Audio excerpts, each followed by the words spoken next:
ನಮ್ಮನ್ನು ಸಕಲ ವಿಧದಲ್ಲಿ ಸತ್ಯಕ್ಕೆ ನಡೆಸುವ ಯೇಸುಕ್ರಿಸ್ತನು ಆಡಿದ ಮಾತುಗಳನ್ನೆಲ್ಲ ನಮಗೆ ತಿಳಿಸುವ, ಮುಂದಾಗುವುದನ್ನು ತಿಳಿಯಪಡಿಸುವ, ಹೀಗೆ ಯೇಸುಕ್ರಿಸ್ತನೊಳಗಿಂದ ತೆಗೆದುಕೊಂಡು ತಂದೆಯನ್ನು ಮಹಿಮೆಪಡಿಸುವ ಪ್ರೀತಿಯ ಪರಿಶುದ್ಧಾತ್ಮನನ್ನು ನಮಗೆ ಕಳಿಸಿಕೊಟ್ಟ ನಮ್ಮ ಕರ್ತನಾದ ಯೇಸುಕ್ರಿಸ್ತನ ಅತ್ಯಧಿಕವಾದ ಕೃಪೆಯೂ ಸಮಾಧಾನವು ತಮಗೂ ತಮ್ಮ ಕುಟುಂಬದ ಪ್ರಿಯರೆಲ್ಲರಿಗೂ ಉಂಟಾಗಲಿ. ಈ ಮುಂಜಾನೆ ಹೃದಯಂಗಮ ಮಾತು ಎಂಬ ಈ ವಾಕ್ಯ ಧ್ಯಾನದ ಸರಣಿಯಲ್ಲಿ ಈ ತಿಂಗಳು ನಾವು ಪವಿತ್ರಾತ್ಮನ ವಾಗ್ದಾನದ ಕುರಿತಾಗಿ ಧ್ಯಾನಿಸುತ್ತಿದ್ದೇವೆ. ಈ ದಿನ ನಾವು ಧ್ಯಾನಿಸುವಂಥ ದೇವರ ವಾಕ್ಯದ ಭಾಗ ಯೋಹಾನನ ಸುವಾರ್ತೆ 16ನೇ ಅಧ್ಯಾಯ 13-14 ವಚನಗಳು. ಯೋಹಾನ 16-13-14 ವಚನಗಳು. ಸತ್ಯದ ಆತ್ಮನು ಬಂದಾಗ ಆತನು ನಿಮ್ಮನ್ನು ನಡೆಸಿಕೊಂಡು ಹೋಗಿ ಸಕಲ ವಿಷಯದಲ್ಲಿಯೂ ಸತ್ಯಕ್ಕೆ ಸೇರಿಸುವನು. ಆತನು ತನ್ನಷ್ಟಕ್ಕೆ ತಾನೇ ಮಾತಾಡದೆ ಕೇಳಿದ ಮಾತುಗಳನ್ನೇ ಆಡುವನು ಮತ್ತು ಮುಂದಾಗುವ ಸಂಗತಿಗಳನ್ನು ನಿಮಗೆ ತಿಳಿಸುವನು. ಆತನು ನನ್ನದರೊಳಗಿಂದ ತೆಗೆದುಕೊಂಡು ನಿಮಗೆ ತಿಳಿಸುತ್ತಾ ನನ್ನನ್ನೇ ಮಹಿಮೆ ಪಡಿಸುವನು. ಈ ವಾಕ್ಯಗಳನ್ನು ನಾವು ಧ್ಯಾನಿಸಲಿಕ್ಕೆ ಶಕ್ತರಾಗುವಂತೆ ಪರಲೋಕದಲ್ಲೂ ನಮ್ಮ ತಂದೆಯು ನಮ್ಮ ಮನೋನೇತ್ರಗಳನ್ನು ಬೆಳಗಿಸಿ ತನ್ನ ಜ್ಞಾನವುಳ್ಳ ಆತ್ಮದಿಂದ ನಮ್ಮನ್ನು ತುಂಬಿಸಲಿ. ಪ್ರೀತಿಯ ಪರಿಶುದ್ಧ ಆತ್ಮನು ನಮಗೆ ವಾಕ್ಯಗಳನ್ನ ಬೋಧಿಸಲಿ. ಕರ್ತನಲ್ಲಿ ಪ್ರೀತಿಯುಳ್ಳ ದೇವಜನರೇ, ಈಗ ನಾವು ಓದಿದ ವಾಕ್ಯದ ಭಾಗದಲ್ಲಿ ಯೇಸು ಕ್ರಿಸ್ತನು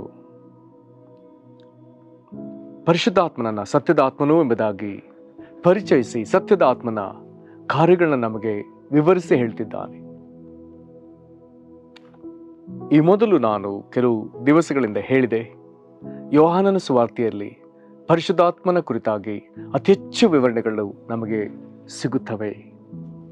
ಅದರಲ್ಲೂ 14, 15, 16ನೇ ಅಧ್ಯಾಯಗಳಲ್ಲಿ ಯೇಸು ಕ್ರಿಸ್ತನು ಯಥೇಚ್ಛವಾಗಿ ಪರಿಶುದ್ಧಾತ್ಮನ ಕುರಿತು ಮಾತನಾಡಿದ್ದಾನೆ. ಈಗ ನಾವು ಓದಿದ ವಾಕ್ಯ ಭಾಗದಲ್ಲಿ ಯೋಹಾನ 16ನೇ ಅಧ್ಯಾಯದ 13-14 ವಚನದಲ್ಲಿ ಯೇಸು ಕ್ರಿಸ್ತನು ನಿರ್ದಿಷ್ಟವಾಗಿ ಪರಿಶುದ್ಧಾತ್ಮನನ್ನ ಸತ್ಯದ ಆತ್ಮನನ್ನಾಗಿ ಪರಿಚಯಿಸುತ್ತಿದ್ದಾನೆ. ಈ ಸತ್ಯದ ಆತ್ಮನು ನಮ್ಮ ಬಳಿ ಮಾಡುವ ಕಾರ್ಯಗಳನ್ನೆಲ್ಲ ಆತನು ಇಲ್ಲಿ ನಮಗೆ ತಿಳಿಯಪಡಿಸುತ್ತಿದ್ದಾನೆ. ಹೀಗೆ ಆತನು 13ನೇ ವಚನಕ್ಕೆ ಬರುವುದಕ್ಕೆ ಮೊದಲು ಶಿಷ್ಯರಿಗೆ 12ನೇ ವಚನದಲ್ಲಿ ಹೇಳಿದ ಮಾತನ್ನ ಓದಿ ಕೇಳೋಣ. ನಾನು ನಿಮಗೆ ಹೇಳಬೇಕಾದದ್ದು ಇನ್ನೂ ಬಹಳ ಉಂಟು, ಆದರೆ ಸದ್ಯಕ್ಕೆ ಅದನ್ನು ಹೊರಲಾರಿರಿ. ಯೇಸು ಕ್ರಿಸ್ತನಿಗೆ ತನ್ನ ಶಿಷ್ಯರಿಗೆ ಅನೇಕ ವಿಷಯಗಳನ್ನ ಹೇಳಬೇಕೆನ್ನುವಂಥ ಮಹದಾಸೆ.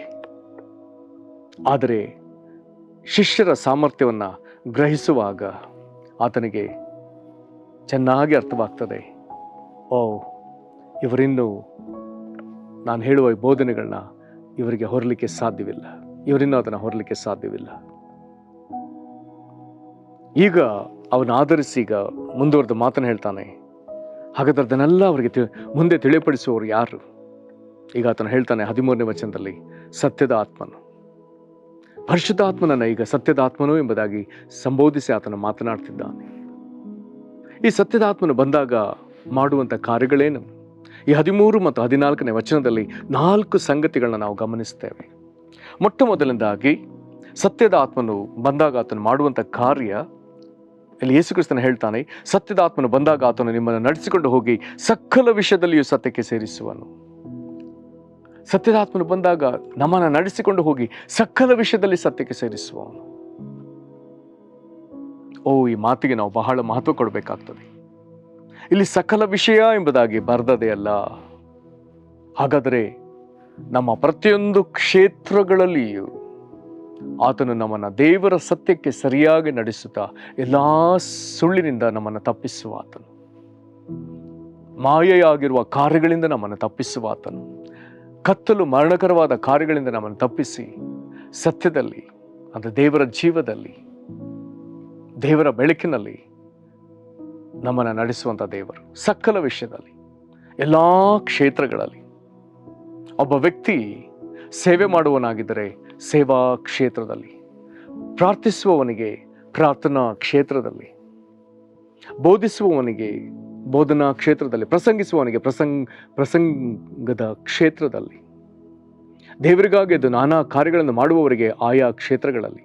ಅಷ್ಟು ಮಾತ್ರವಲ್ಲ, ಕುಟುಂಬಸ್ಥರಿಗೆ ಕೌಟುಂಬಿಕ ವಿಚಾರಗಳಲ್ಲಿ, ವ್ಯಾಪಾರಸ್ಥರಿಗೆ ವ್ಯಾಪಾರದ ವಿಚಾರಗಳಲ್ಲಿ, ಅಧಿಕಾರಿಗೆ ಅಧಿಕಾರದ ಭಾಗದಲ್ಲಿ, ದೇಶವನ್ನು ನಡೆಸುವವರಿಗೆ ದೇಶವನ್ನು ನಡೆಸುವ ವಿಚಾರದಲ್ಲಿ, ಹೀಗೆ ಸಕಲ ವಿಷಯದಲ್ಲಿ. ಹಾಗಾದರೆ ಪವಿತ್ರಾತ್ಮನಿಗೆ ತಿಳಿಯದ ಕ್ಷೇತ್ರ ಯಾವುದು ಎಂಬುದಾಗಿ ನಾವು ಯೋಚಿಸಬೇಕಾಗ್ತದೆ. ದೇವಾದಿ ದೇವನು, ಸುಜ್ಞಾನ ಶ್ರೇಷ್ಠನು, ಸರ್ವಜ್ಞಾನಿಯಾದ ಆ ದೇವಾದಿ ದೇವನಿಗೆ ಉಪದೇಶಿಸಲಿಕ್ಕೆ ಯಾರಿಗೆ ಸಾಧ್ಯ? ಈತನ ಗ್ರಹಿಕೆಗೆ ಬಾರದಿರುವಂಥ ವಿಷಯವು ಯಾವುದು? ಆತನು ಮುಂದಾಗಿ ಇನ್ನು ಇಟ್ಟುಕೊಂಡಿರುವ ಸಂಗತಿಗಳನ್ನು ಆತನು ಪ್ರಕಟಿಸಿದ್ದು ಹೊರತಾಗಿ ಅದಕ್ಕಿಂತ ಮಿಗಿಲಾಗಿ ಅರಿತವರು ಯಾರು? ಆತನು ಮುಂದಿನ ಸಂಗತಿಗಳನ್ನ ತಿಳಿಸುವಾಗ ಅದನ್ನು ಪರಿಪೂರ್ಣವಾಗಿ ಗ್ರಹಿಸಿದವರು ಯಾರು? ಇಂಥ ದೇವರು ನಮ್ಮನ್ನ ಸಕಲ ವಿಷಯದಲ್ಲಿ ಸತ್ಯಕ್ಕೆ ನಡೆಸುವ ಆತನು.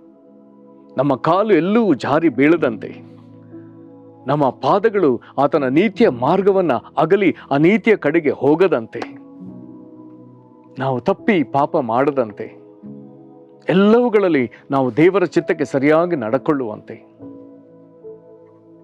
ಹೀಗೆ ನಾವು ದೇವರ ಚಿತ್ತವನ್ನು ನೆರವೇರಿಸಲಿಕ್ಕೆ ಶಕ್ತರಾಗುವಂತೆ ಸಕಲ ವಿಷಯದಲ್ಲಿ ಸತ್ಯಕ್ಕೆ ನಡೆಸುವ ಆತನು. ಪ್ರಿಯರೇ, ಈತನ ಸಹಾಯ ನಮ್ಮ ಪ್ರತಿಯೊಬ್ಬೊಬ್ಬರಿಗೂ ಅದು ಅವಶ್ಯ.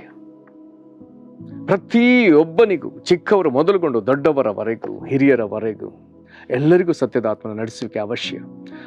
ದಿನವೂ ಅವಶ್ಯ, ಕ್ಷಣವೂ ಅವಶ್ಯ. ಆತನ ಬರೋಣದಲ್ಲಿ, ಆತನ ನೀತಿಯಲ್ಲಿ ನಾವು ಕಾಣಿಸಿಕೊಂಡು ಶುಭ್ರ ವಸ್ತ್ರಧಾರಿಗಳಾಗಿ ನಾವು ಭಕ್ತರಿಗೂ ದೊರಕುವ ಪ್ರಥಮ ಪುನರುತ್ಥಾನದ ಶ್ರೇಷ್ಠತೆಯಲ್ಲಿ ಭಾಗಿಗಳಾಗಬೇಕಾದರೆ ಸತ್ಯದ ಆತ್ಮನ ನಡೆಸುವಿಕೆಯಿಂದ ನಾವು ಸಕಲ ವಿಷಯದಲ್ಲಿ ಸತ್ಯಕ್ಕೆ ಸೇರಲೇಬೇಕು, ನಿತ್ಯತ್ವವನ್ನು ಪಡೆದುಕೊಳ್ಳಲೇಬೇಕು. ಇಲ್ಲಿ ಸತ್ಯ ಅನ್ನುವುದಕ್ಕೆ ಅತಿ ಹತ್ತಿರದ ಇನ್ನೊಂದು ಪದ ನಿತ್ಯತ್ವ, ನಿತ್ಯ. ಸರಿ, ಸತ್ಯದ ಆತ್ಮ ನಮ್ಮಲ್ಲಿ ಮಾಡುವಂತಹ ಎರಡನೇ ಮುಖ್ಯ ಕಾರಣಕ್ಕೆ ನಾವು ಬರೋಣ. ಯೇಸು ಕ್ರಿಸ್ತನು ಹೇಳಿದ್ದಾನೆ, ಆತನು ತನ್ನಷ್ಟಕ್ಕೆ ತಾನೇ ಮಾತಾಡದೆ ಕೇಳಿದ ಮಾತುಗಳನ್ನೇ ಆಡುವನು. ಏನಿದು? ಯೇಸು ಕ್ರಿಸ್ತ ಆಡಿದ ಮಾತು, ನುಡಿದ ಮಾತು ಎಂಬುದಾಗಿ ಹೇಳುವಾಗ ಅದು ದೇವರ ವಾಕ್ಯ.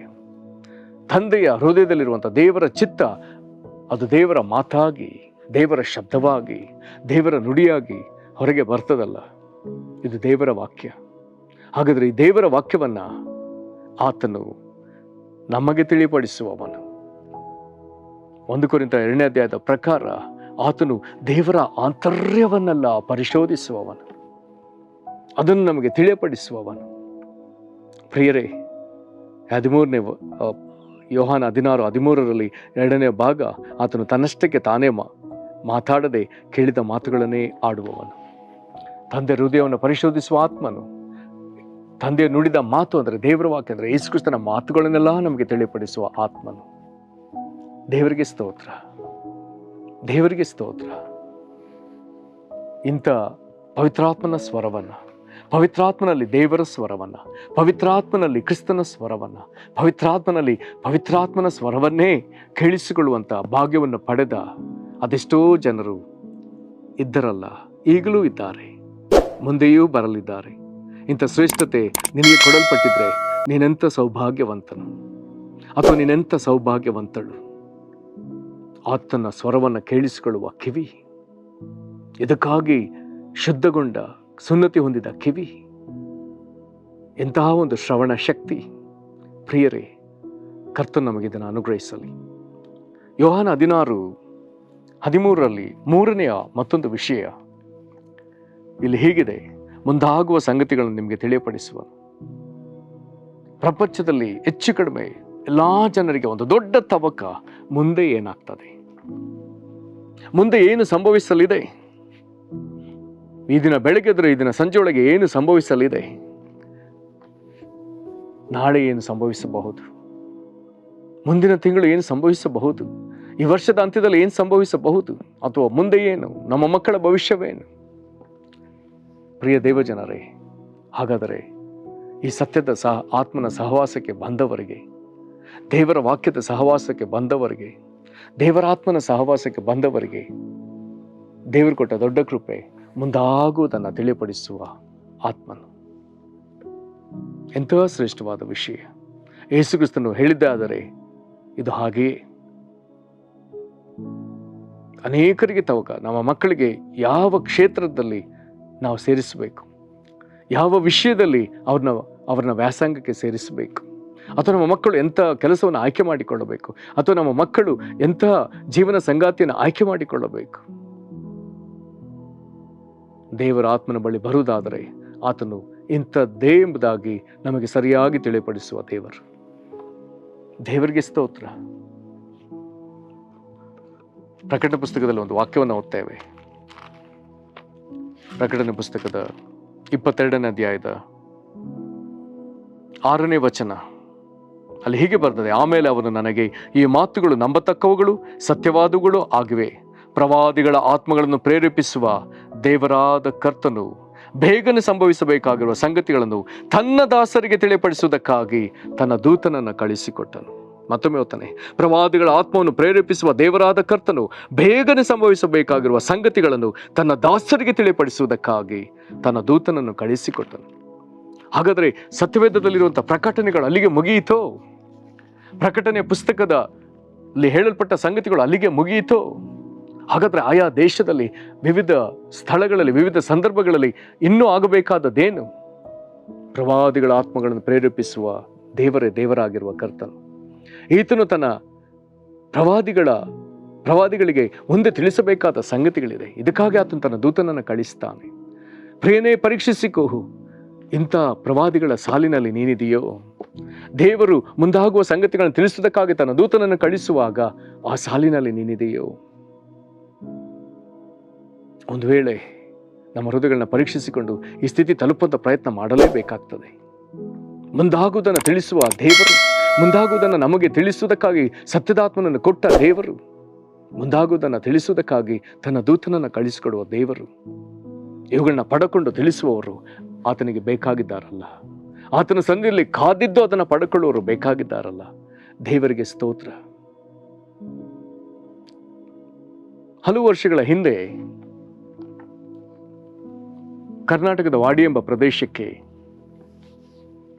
ದೇವರ ವಾಕ್ಯವನ್ನು ಸಾರುವುದರ ನಿಮಿತ್ತವಾಗಿ ಉಡುಪಿಯಲ್ಲಿರುವಂಥ ದೇವರ ಸೇವಕರಾದಂಥ ಸಹೋದರ ಗ್ಲಾಡ್ಸನ್ ಕರ್ಕಡ, ನಾವೆಲ್ಲರೂ ಅವರನ್ನು ಪ್ರೀತಿಯಿಂದ ಅಚ್ಚಣ್ಣ ಎಂಬುದಾಗಿ ಕರೀತೇವೆ, ಅವರೊಂದಿಗೆ ಅಲ್ಲಿಗೆ ಹೋಗಿದ್ದ ಸಂದರ್ಭದಲ್ಲಿ ಆ ಮೊದಲನೇ ದಿನ ನಾವು ಬೆಳಿಗ್ಗೆ ನಿದ್ದೆಯಿಂದ ಎದ್ದು ಬೆಳಗಿನ ಕೆಲವು ಕೆಲಸಗಳನ್ನ ನಾವು ಮಾಡುತ್ತಾ ತಿರುಗಿ ವಾಕ್ಯ ಓದುತ್ತಲೂ ಸ್ವಲ್ಪ ಸಮಯ ಹಾಗೆ ಕಳೀತಿರುವಾಗ ನನ್ನ ಪಕ್ಕದಲ್ಲಿ ಮಂಚದಲ್ಲಿದ್ದ ಸಹೋದರ ಗ್ಲಾಡ್ಸನ್ ರವರು ಇದ್ದಕ್ಕಿದ್ದ ಹಾಗೆ ಗಾಬರಿಯಿಂದ ಎದ್ದು ಕುಳಿತರು.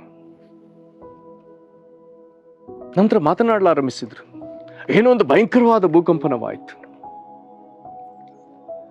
ವಿಪರೀತ ಆಸ್ತಿಪಾಸ್ತಿಗಳ ನಷ್ಟ, ವಿಪರೀತ ಪ್ರಾಣಹಾನಿ ಆದದನ್ನು ನಾನು ಕಂಡೆ. ಒಂದೇ ಗಾಬರಿಂದ ಅದನ್ನು ಹೇಳಿದ್ರು. ಮತ್ತೆ ಪುನಃ ಅದನ್ನು ಉಚ್ಚರಿಸಿದ್ರು. ಪರಿಸ್ಥಿತಿ ಏನೋ ಅರ್ಥವಾಗದೆ ನಾನು ಅವರ ಬಾಯಿಂದ ಅದನ್ನು ಸುಮ್ಮನೆ ಕೇಳ್ತಾ ಅಲ್ಲಿಂದ ಕೆಲವೇ ತಾಸು, ಅದೇ ದಿನ ಅಲ್ಲಿಂದ ಕೆಲವೇ ತಾಸು ಎಲ್ಲಾ ನ್ಯೂಸ್ ಚಾನೆಲ್ಗಳಲ್ಲಿ ದೊಡ್ಡ ಸುದ್ದಿ, ಗುಜರಾತ್ನಲ್ಲಿ ದೊಡ್ಡ ಭೂಕಂಪವಾಗಿದೆ. ಗುಜರಾತ್ನಲ್ಲಿ ಯಾವ ವಿಧದ ಆಸ್ತಿಗಳು ನಷ್ಟವಾಗಿದೆ, ಪ್ರಾಣಗಳು ನಷ್ಟವಾಗಿದೆ. ಪ್ರಿಯರೇ, ನಮ್ಮ ದೇವರು ಮುಂದಾಗುವುದನ್ನು ತಿಳಿಸುವ ದೇವರು. ಆತನು ಈಗಲೂ ತಿಳಿಸ್ತಿದ್ದಾನೆ. ಈಗಲೂ ಈ ದೇವರ ಸಾಮರ್ಥ್ಯಕ್ಕೆ ನಾವು ಅಡ್ಡಿಯಾಗುವುದು ಬೇಡವೇ ಬೇಡ. 14ನೇ ವಚನಕ್ಕೆ ಬರುವಾಗ ಈ ಸತ್ಯದಾತ್ಮನು ಮಾಡುವಂಥ 4ನೇ ಕಾರ್ಯವನ್ನು ಬರೆದದೆ ಆತನು ನನ್ನದರೊಳಗಿಂದ ತೆಗೆದುಕೊಂಡು ನಿಮಗೆ ತಿಳಿಸುತ್ತಾ ನನ್ನನ್ನೇ ಮಹಿಮೆ ಪಡಿಸುವನು. ಹಾಗಾದರೆ ಯೇಸುವಿನೊಳಗೆ ಇರುವಂಥದ್ದೆಲ್ಲವನ್ನ ತೆಗೆದುಕೊಂಡು ಯೇಸುವನ್ನೇ ಮಹಿಮೆ ಪಡಿಸುವಂಥ ಆತ್ಮನು ಸತ್ಯದ ಆತ್ಮ. ಎಲ್ಲ ಕಾರ್ಯಗಳು ನಮ್ಮ ಜೀವಿತದ ಅನುಭವಕ್ಕೆ ಬರಲಿ. ಇಂಥ ಕಾರ್ಯಗಳ ಅನುಭವ ನಮಗೆ ಸಿಕ್ಕಲೇ ಎಂಬುದಕ್ಕಾಗಿ, ಇಲ್ಲಿರುವಂಥ ಆಶೀರ್ವಾದಗಳೆಲ್ಲವೂ ನಮಗೆ ಸ್ವಂತವಾಗಲೇ ಅನ್ನೋದಕ್ಕಾಗಿ ಆತನನ್ನು ಪ್ರಾರ್ಥಿಸೋಣ. ಕರ್ತನ ಯೋಹಾನ 16ನೇ ಅಧ್ಯಾಯದ 13-14 ವಚನಕ್ಕಾಗಿ ಸ್ತೋತ್ರ. ಕರ್ತನಾದ ಯೇಸುವೆ, ನೀನೇ ನಮಗೆ ಪರಿಚಯ ಮಾಡಿದ ಪರಿಶುದ್ಧಾತ್ಮನು, ಈ ವಾಕ್ಯಗಳಲ್ಲಿ ನೀನೇ ಪರಿಶುದ್ಧಾತ್ಮನನ್ನು ಸತ್ಯದ ಆತ್ಮನು ಎಂಬುದಾಗಿ ಹೇಳಿದಿ. ಆತನು ಮಾಡುವಂಥ 4 ಕಾರ್ಯಗಳನ್ನು ನಮಗೆ ತಿಳಿಯಪಡಿಸಿದಿ. ಸಕಲ ವಿಧದಲ್ಲಿ ನಮ್ಮನ್ನು ಸತ್ಯಕ್ಕೆ ನಡೆಸುವವನು. ಮತ್ತು ಎರಡನೇದಾಗಿ ಕರ್ತನೆ, ಆತನು ತನ್ನಷ್ಟಕ್ಕೆ ತಾನೇ ಮಾತಾಡದೆ ಕೇಳಿದ ಮಾತುಗಳನ್ನೇ ಆಡುವವನು. ತಂದೆಯಾದ ದೇವರು ಉಚ್ಚರಿಸಿದ ದೇವರ ವಾಕ್ಯ, ಯೇಸುವೆ ನೀನೇ ಆಗಿರುವಲ್ಲಿ ನಿನ್ನ ಮಾತುಗಳನ್ನೆಲ್ಲ ನಮಗೆ ತಿಳಿಯಪಡಿಸುವವನು. ಮತ್ತು ಮೂರನೇದಾಗಿ ಮುಂದಾಗುವುದನ್ನು ತಿಳಿಯಪಡಿಸುವ ದೇವರು. ನಾಲ್ಕನೇದಾಗಿ ಯೇಸು ಕ್ರಿಸ್ತನ ಒಳಗಿನಿಂದ ತೆಗೆದುಕೊಂಡು ಯೇಸುವನ್ನೇ ಮಹಿಮೆಪಡಿಸುವಂಥ ಪರಿಶುದ್ಧಾತ್ಮನ, ಸತ್ಯದಾತ್ಮನ ಎಲ್ಲ ಅನುಭವಗಳು ದೇವರೇ ನಮಗೆ ನಮ್ಮ ಅನುಭವಕ್ಕೆ ಬರಲಿ. ನಿನಗೆ ಮಾಡುವುದಕ್ಕಾಗಿ ಸ್ತೋತ್ರ. ಯೇಸು ಕ್ರಿಸ್ತನ ಹೆಸರಿನಲ್ಲಿ ಬೇಡಿದ್ದೇವೆ ನಮ್ಮ ತಂದೆಯೇ, ಆಮೇನ್. ಕರ್ತನು ನಿಮ್ಮನ್ನು ಆಶೀರ್ವದಿಸಲಿ. ವಂದನೆಗಳು.